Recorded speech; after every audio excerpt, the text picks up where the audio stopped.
Hi, everybody. Hola. J.K. Calloway here, real J.K. Calloway. I have a shirt. I had a shirt made because I'm a nerd. Like it? I do like it. I like the purple. It matches my channel. It's a good purple. This is Siobhan, Hi there. and I'm going to make a react to stuff again. It's been a little while. We haven't done any reaction videos for a while now. No, we haven't. I'm sorry. I apologize. It's her favorite thing in the world. I make her react to wrestling videos because she loves wrestling so much. I truly do. It's her favorite thing. Do you have your cup of coffee? Gimmick. She's got her gimmick. My big ass. Giant frickin' cup of coffee for such a tiny little person. But anyway, yeah, I'll make her react to some more wrestling with Wregret videos because they're fun. Brian Zane's great. And we're going to start with one he did recently. Titus O'Neil. Unluckiest Man in WWE. Because it's actually quite cute and fun. It's mean. Kinda. But it's still funny. You know who Titus O'Neil is? Probably. He's a very big black man. Who does hoorah, hoorah, hoorah or something. Oh, then maybe not. Maybe not. We're going to find out.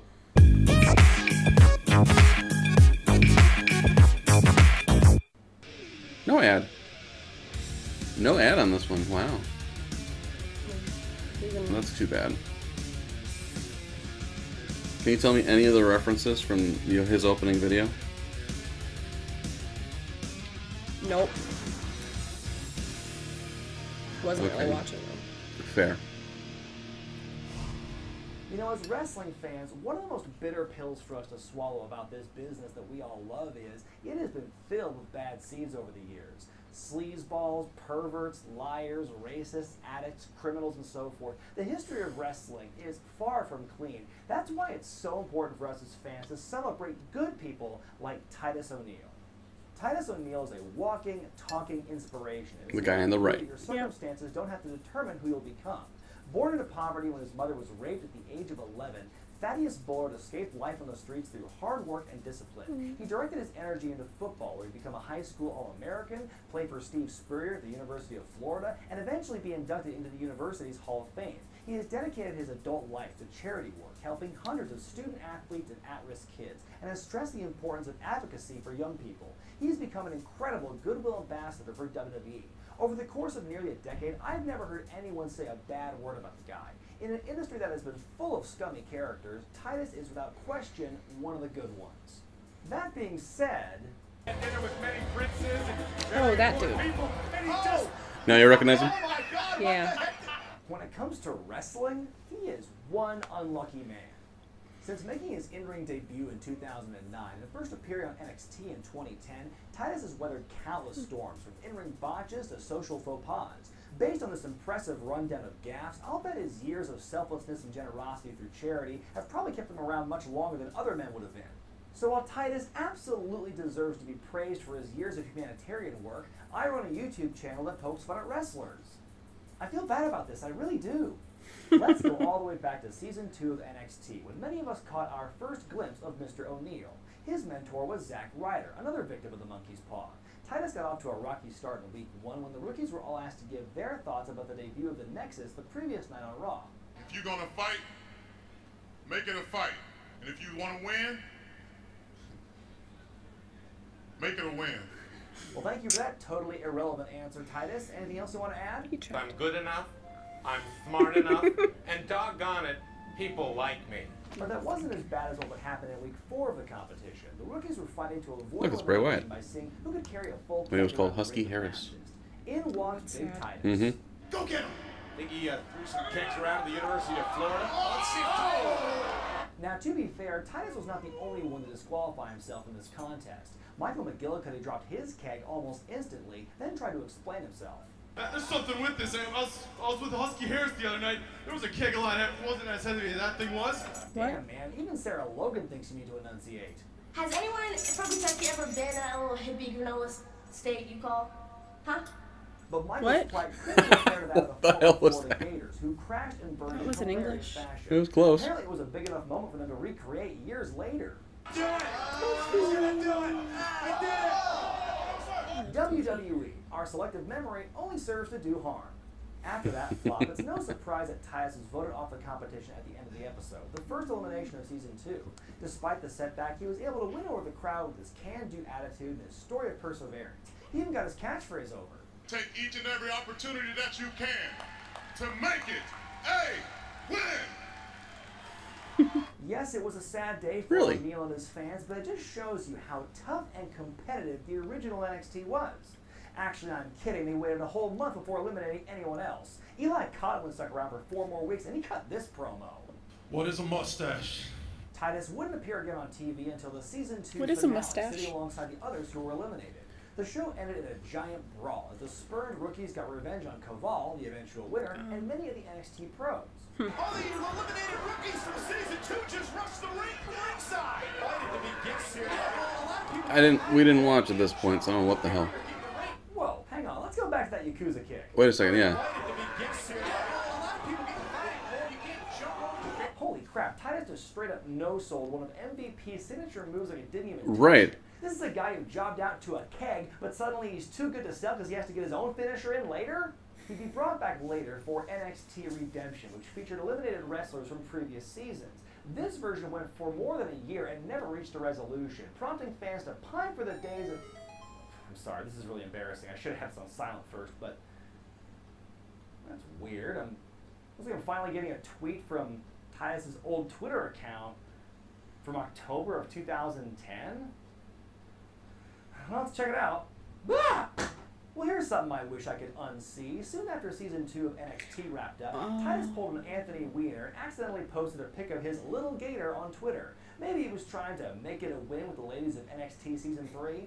O'Neal would claim his account had been hacked, the go-to defense of anyone who does something stupid on Twitter. He sure said he was on Ambient. Would have been ahead of his time. Oh, Z-Man, the Spartan Swinger is back on Wrestling with Regret, baby. Oh, look everyone, it's friend of the show, Brian Danovich. Long time no see, I don't man. know. How's it been since our review of the $1 Million Tough Enough? Well, I think he's a former tough enough guy. Z-Man, things have been pretty rough for your boy Dano. I mean, I've been training for this big comeback to the ring. Even lost some 78 pounds, and in the process, I tore my meniscus. Why is the light behind you? Weeks ago, I even broke my nose. But the worst of all is years ago, I had skin cancer and beat it. Well, most recently, I had another scare thinking I had skin cancer, but luckily I didn't. But it was scary as hell, Python. What is this? Yeah, man, I can imagine. It really sucks, but I hope you get well soon and get back in the ring. You know, Brian, I feel like don't know I what's have happening. a special Me neither. connection to Titus O'Neal. Almost like we're kindred spirits. How do you figure? Think about it. We've both had to go through a lot of rough stuff in our careers. His lighting really bugs me. We've managed to stay positive, move You forward, can't see the right side of his and face. persevere. Yeah, It's I guess okay. you're right. It makes me That's a really sad. good mindset to have, Swinger. Things may not be so great right now, but I just have a feeling they're going to turn around and they're going to be great. And I'm going to win big with this scratch-off lottery ticket. Who knows? Maybe I'll even open my own wrestling promotion. So here we go. Ah! Oh no, paper cut. Oh, with my luck, this could lead to infection, possibly amputation. I need band-aids. I need antiseptic. I gotta go, Z-Man. Oh! In April of 2012, the What? primetime players Cool. debuted on the main roster after Titus moved up All alongside right. his tag team partner Darren Young. It was a dynamic and charismatic team, similar in vibe to Crime Time, but without, well, the crime. They made an immediate impact by damn near killing Yoshitatsu on an episode of SmackDown. Yeah, I remember this. Check out the tag team personification with these two right here. These guys. Oh my goodness! The angle in this video doesn't quite do justice to how badly that move got screwed up, or how badly things could have ended for the future Bullet Club Hunter. Between Titus, Darren, and Yoshi himself, it's hard to tell who was more responsible for the move getting botched. But in the end, the blame lay at the feet of none other than Goldust, who had produced the match and given the okay for them to do that spot. Goldie was fired as a result, but would eventually come back to WWE the following year. After that early debacle, the primetime players were paired up with Abraham Washington, a wrestler turned manager turned talk show host with guffawing sidekick. That's right, I'm saying it. That's right, ain't nobody scared. I have no idea what's happening in any Things of seemed to be this. going well for the three of them until an episode of Raw on July 30th, when What? AEW had a live mic during a match between Titus and Kofi Kingston. And well, something consensual penis. Titus O'Neil is like Kobe Bryant at a hotel in Colorado. He's unstoppable. I mean, why even say a line like that? They weren't in Los Angeles or Denver to get maximum heat, so what's the point? Old A-Dubs was soon fired after making the controversial remark. Now, even though neither of these cases were directly their fault, Titus and Darren were now linked to the firing Do you get of the two reference? people over the course of just a few months. Do you? So if Titus Kobe was Bryant? signed to begin with, would Dustin Runnels have approved that double team powerbomb? Would AEW apparently have a not joke on live TV? rape, Hey, technically. I've got questions. In January Like the of sex was 2014, consensual, Titus turned except on he. Darren Young after a series of losses, turning the Gator heel. She said no to anal, and he did it anyway. He would float Yeah. around the roster for a while, not doing much of note. So yes, except for right. briefly tagging with Heath Slater with one of the all-time greatest tag team names in history, Slater Gator, and I say that completely without irony or sarcasm. Fast forward to the 2015 Royal Rumble match. Along with being known for the birth of Axelmania and the death of The Rock's Golden Touch, this match also saw Titus almost break the record for fastest elimination. He probably would have broken it had he not botched the jump over the top rope. Now comes quite possibly one of the most controversial moments in O'Neil's history in WWE. But first, Today, when I woke up Oh, this yeah. morning, I felt nothing but gratitude. on February 8th, 2016, Daniel Bryan announced his retirement from in-ring competition due to Back his now. ongoing issues with concussions. Yep. Bryan delivered a tearful farewell in his home state and left to a giant ovation. But the moment was ruined when Titus O'Neil did the unthinkable, something so heinous and disrespectful, it shook the foundation of the company to its very core. He grabbed Vince McMahon's arm. Oh, that's right. That's it! If you're not paying attention, it can be easy to miss, and it's over in an instant. But you can see Titus grabbing McMahon's arm, apparently as a gesture to let Stephanie go first. But Vince turned around and shoved Titus back, and the next thing you know, boom, 60-day suspension.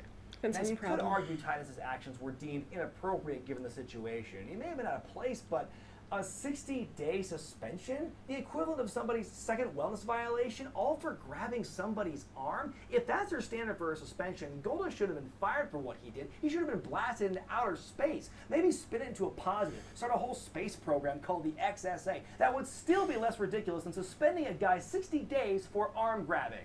Of all the classic stories of Vince McMahon saying or doing something outrageous, this one has to be one of the most arbitrary. For the mere act of touching the boss when it wasn't in the script, Vinnie Mac allegedly considered giving Titus a 90-day suspension or even possibly firing him outright. He actually had to be talked down to 60, which is still ridiculous given the so-called crime.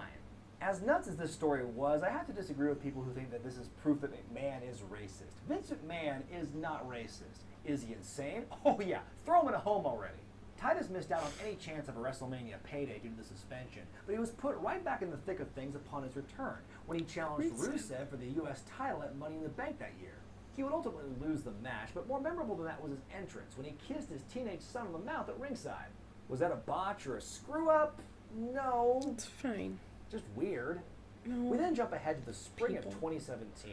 The Titus brand is doing well, even though he was losing on a near weekly basis. The aforementioned keg botch was recreated for all to see and laugh at. We're only about a month away from him joining forces with Apollo Crews, which has since become a pretty entertaining tandem. But before that could happen, the Gator yet again did something stupid on Twitter. And before you ask, no, his Johnson had nothing to do with it. Here we see a lovely picture of Titus they at the broke Roman kayfabe or Coliseum something. alongside Braun Strowman, Heath Slater, Yeah, you Matt showed me Hardy, parts of Curtis this. Axel, Did I? and Roman Reigns. Yep. Just a bunch of pals sightseeing in Rome. Nothing bad about that, right? Well, maybe except for the fact that Reigns and Strowman were in the middle of one of the most insane physical rivalries of the year at the time this picture was taken. Oh my God, no! No, he's not gonna do it. No! If Twitter had existed in 1980, not only would Titus have been fired for posting that picture, he would have been blackballed from the business entirely. People think the curtain call at Madison Square Garden killed the business? Well, what about Coliseum Gate? I know trying to uphold kayfabe in today's age is totally pointless, and I'm sure that Right. Braun and Roman Right. are good friends in real life, but could you at least try to maintain the illusion a little bit in public? I don't know, just be in separate tour groups for starters? Our long, arduous journey into the career of Titus Nobody O'Neil cares. reaches its Yeah, merciful it doesn't end. matter anymore. The progressive tourism city of Jeddah, Saudi Arabia, the home of the greatest Royal Rumble. Titus Right. came in the match at number 39, and though it'd be hard to top the hilarity of his botch from 3 years earlier in Philadelphia, somehow he made it a win. Dinner with many princes and very important people. In one swift movement, O'Neal not only broke the announce team, but he also broke the internet. Within hours, the Titus World Slide God, he could have died. viral Like output of memes all over the planet. One The move video left or on right. YouTube has garnered more than 2 million views since late April. They've turned it into a shirt. It is quite possibly the biggest non-contact botch in wrestling since the debut of the Shockmaster. But in what's perhaps the biggest twist, this huge botch that Titus will now be forever synonymous with may not have been a botch at all. Conspiracy theory. That's where we're at in this country. Everything's conspiracy theory. First off, look at the foot placement just before he falls. It's not a perfect landing, but there's nothing to suggest he would trip from that. Second, notice that when he slides, he ends up going just to the left, the metal leg that makes it part of the frame of the ring. If he had hit that as he was sliding, he would have gotten royally fucked up. It would have turned from comic to tragic in an instant. But thanks to a little forethought and precision, perhaps he knew to aim his body just enough to avoid catastrophe. Now, I'm not saying definitively that this was staged. Perhaps the slide at the Gur was an accident. Maybe it wasn't. Maybe Titus was playing up on his reputation. The Gur is as an the unlucky person in GRI, wrestling. greatest Just wrestler. wanted to create some buzz and get a pop out of the boys. Or maybe it was just Titus being Titus. Either way, it was hysterical. And that's where we conclude this trip down memory lane, pun fully intended. When you look at it all at once, Titus has gone through an extraordinary amount of shit in his career. His feet Some was too of his big. own doing, while other times he was just God, a that thing. bystander. Sometimes it was the result of a conscious decision, other times by pure accident. I'm hard-pressed to come up with anyone who's had as much of a run of bad luck while also avoiding injury and arrests as this man. I'm sure if you looked at the careers of others in wrestling, you could find similar results. Maybe it just sticks out more with Titus, considering how little he's done in wrestling. If O'Neal got pushed more, or won more championships, or were taken more seriously his last 8 years, maybe all of his botches could be pushed to the background, lost in the shuffle of his other accomplishments. But sadly, that's not the case with this man. He could win the Universal title 5 times and convince CM Punk to come back to wrestling, but people will still remember him as the guy who dropped the keg, or who grabbed Vince's arm, or who ate shit in Saudi Arabia. This kind of stuff's going to follow him for the rest of his career. But on the plus side, it seems the man himself isn't letting this get him down. I've been listening to a lot of interviews with the guy lately, and I'm so amazed at his poise and his attitude toward everything. I guess when you've had the upbringing that he did, it's hard to take a couple botches here and there as seriously as others. Even though I make fun in this video, I can't stress enough how awesome a human being Titus O'Neal seems to be. Even if he never wins another championship, I'm certain this guy's going to be a future Hall of Famer someday, and I'll bet his package is going to be very memorable. No, not that package! Be sure to thumbs up this video if you like it, comment below, subscribe to Wrestling with Cheap Wregret, shot? and buy the t-shirts at No, ProWrestlingTees.com. easy I'm Brian I don't Zane. know. There's some word I'll for see you it. next time. What did you think? I think his feet are too big. You think his feet are too big? Yep. I have a funny feeling a lot of things on him are too big. That's a big dude. Hey, my paisans, I might not have won the lottery, but things aren't all bad. As a matter of fact, I'm on social media now. So you can go ahead and get a hold of me on Facebook at I Brian don't know who that Danovich, is. as well as every Wednesday night, 8 p.m. on the Action VR Network, I have my very own podcast called Brian Danovich's Wrestling with Passion, where I bring you some great interviews that will be thoroughly entertaining. Like, for example, I just interviewed Sean Mooney. So be sure to check that out every Wednesday night, 8 p.m. Action VR Network. So I will see you all in the past, where it's always a blast, baby. confused. Oh! It's my general state and beauty. What just happened? No idea. Okay. I know less than you do Fair. That's probably fair. when it comes to this. Yes. Well, do you like Titus? More or less than you did before? Or the same? Indifference? More, because now I know who he is. No, that's good. She doesn't really pay attention to black people. Don't kill me. I'm just kidding. He's an ass. She knows I'm kidding. They know I'm kidding. We're liberals. We're not racists. It's not in our George Soros playbook to be racist. He doesn't pay us if we're racist. That's a thing, right? If only. I know, right? Be sweet.